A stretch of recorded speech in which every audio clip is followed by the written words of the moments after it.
Tafsir Al-Azhar Quran Surat An-Nisa ayat 176 bagian kedua.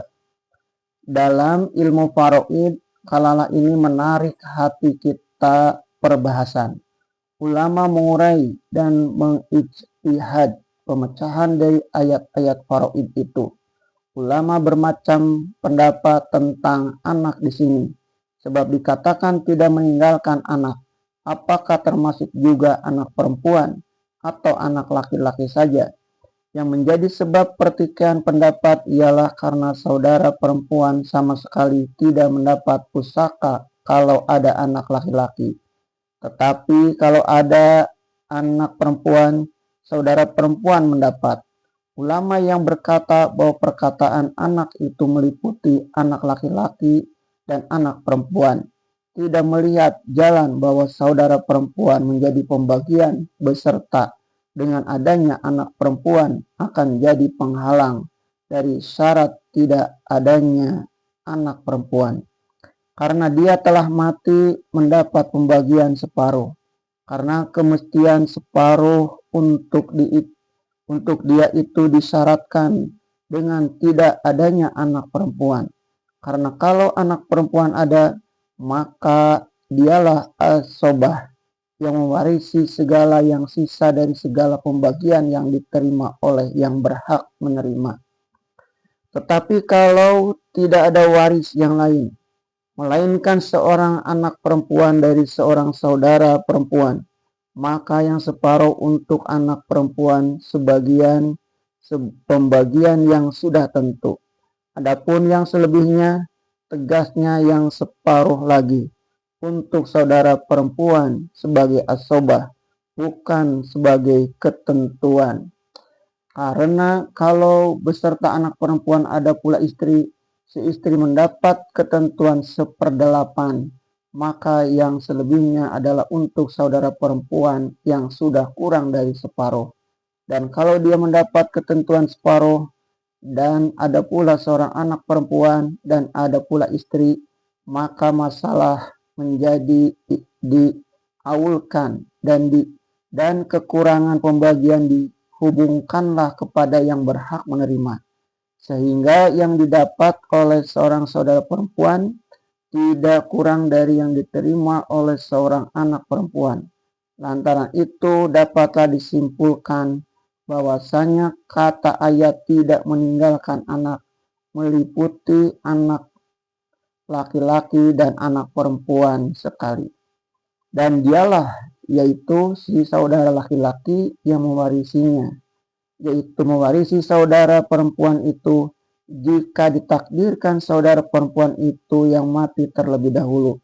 Tentu saja dalam keadaan kalalah pula bapak sudah mati terlebih dahulu, jika dia itu tidak beranak. Tegasnya, ada 2 orang bersaudara, seorang laki-laki dan seorang perempuan. Ayah mereka telah mati terlebih dahulu. Tiba-tiba mati saudara yang perempuan itu, sedang dia tinggal meninggalkan anak. Maka saudara laki-laki itulah yang mewarisi seluruh harta perempuan yang mati itu. Berbeda dengan saudara laki-laki yang mati tidak meninggalkan anak. Sebagaimana tersebut di pangkal ayat, maka saudara perempuannya itu mendapat separuh. Maka jika adalah mereka itu berdua, yaitu saudara perempuan itu berdua, sedang yang mati ialah saudara laki, maka untuk keduanya itu 2/3 dari apa yang dia tinggalkan. Kalau seorang dapat separuh, kalau berdua dapat 2/3, bahkan kalau mereka lebih dari berdua pun mendapat 2/3 itu. Sebagaimana saudara-saudara Jabir bin Abdullah itu. Menurut setengah riwayat, mereka ada 7, tetapi ada lagi riwayat mereka adalah 9. Yang selebihnya, tegasnya yang 1/3 lagi diserahkan kepada as-sobah. Kalau tidak didapati waris yang ada ketentuan menerima sebagaimana istri. Dan jika adalah mereka itu saudara-saudara ada laki-laki dan ada perempuan-perempuan, Maka untuk yang laki-laki adalah seumpama bagian 2 orang perempuan, kecuali saudara yang hanya seibu, sebab mereka sudah mendapat 1/6, sebagaimana yang telah ditentukan dalam ayat kalalah yang pertama di pangkal surah. Sebab yang 1/6 yang mereka terima itu adalah menggantikan pembagian dari ibu mereka yang sudah meninggal lebih dahulu. Kalau bukan begitu, niscaya mereka tidak mendapat, sebab mereka bukan asobah si mati. Keterangan yang lebih terperinci dan perhatikan sedikit-sedikit di antara ulama-ulama fikih lebih baik dibaca pada kitab-kitab faraid yang khas, sebagaimana yang dikarang oleh Dr. Syekh Abdul Karim Amrullah dan Syekh Ahmad Hasan Bangil, dan di Malaysia oleh almarhum Syekh Tahir Jalaluddin, dan kitab-kitab yang lain. Allah menyatakan kepada kamu supaya kamu tidak tersesat.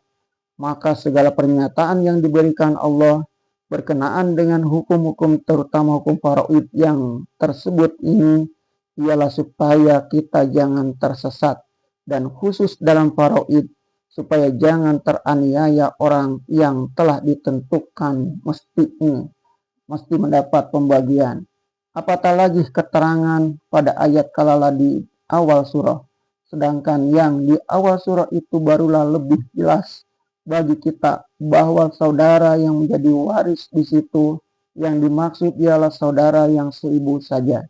Setelah membaca keterangan dari sahabat-sahabat Rasulullah Shallallahu Alaihi Wasallam, terutama dari hadis Sa'ad bin Abu Waqqas, sedang ayat yang ini yang disebut ayat musim panas sebab diturunkannya di musim panas atau saif, ialah mengenai saudara yang seibu dan sebapak. Dan Allah atas tiap-tiap sesuatu adalah mengetahui.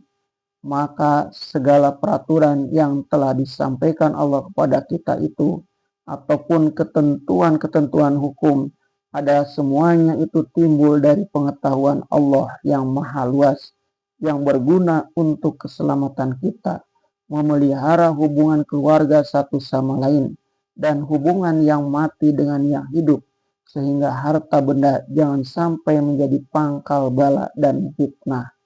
Dan inilah yang dituju sejak dari permulaan surah An-Nisa sampai ke akhirnya sekali. Kepada ayat ini yang menjadi penutup kepada surah yang banyak membicarakan hak, kewajiban, dan nasib dari kaum perempuan itu adanya.